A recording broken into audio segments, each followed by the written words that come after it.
नमस्कार मित्रांनो, स्वागत आहे तुमचं आपल्या नवीन एका व्हिडिओमध्ये। सध्या मी हा शेतामध्ये, इकडे या बाजूला आपलं सगळं शेत आहे आणि शेतामध्ये आपण काल आऊस धरलं होतं, जे की समजा आज पूर्ण झालं आणि आता मी समजा त्याचं काही सामान ते घराकडे न्यायसाठी वावरामध्ये आलो। तुम्ही आपला कापूस कसा वाटते ते सांगा कमेंटमध्ये, काय वाटते तुम्हाला त्याच्याबद्दल। इकडे सगळं आपलं शेत आहे, जिथपर्यंत नजर जाईल तिथपर्यंत आपलं सगळं शेत आहे।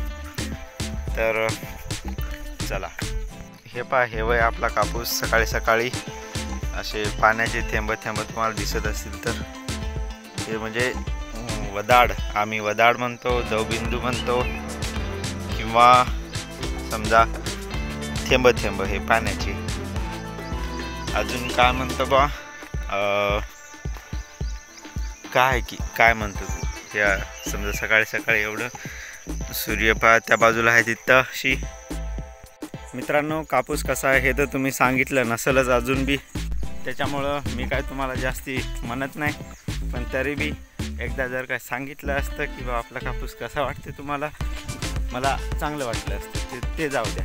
आता हे बघा, हे दोरी आहे माझ्याजवळ आणि ही पास आहे, याला पास म्हणतात, आणि हे जे खांद्यावर आहे ते हे खांदाड। एवढं सगळं घेऊन मी आता चाललो घराकडं, आणि बाकीचं राहिलेलं पण मग नेतो घराकडं।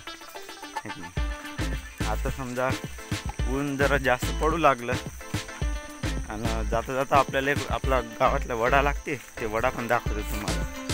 चला, हे वय आपल्या गावाचा वडा। सध्या मी उतरायलो वड्यामध्ये आपल्या वावराच्या रस्त्यातून। समजा जरा चिखल तिथून लागते इकडं वडा।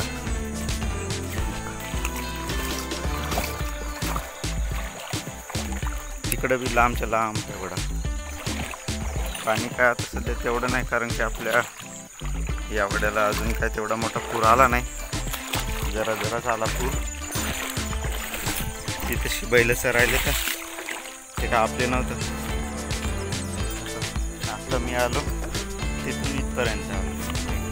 इथं आहे फुल आपल्या गावचं, इथं हे बैलगाडी। मी आलो बघा, सध्या हे आपल्या गावचा वडा आहे, वडा म्हणजे फुल आहे, फुल। तर आता जातो घराला, आणि उद्याच्या ब्लॉगमध्ये तुम्ही पाहाल की आपल्याला टाकायचं आहे खत आपल्या वावरामध्ये।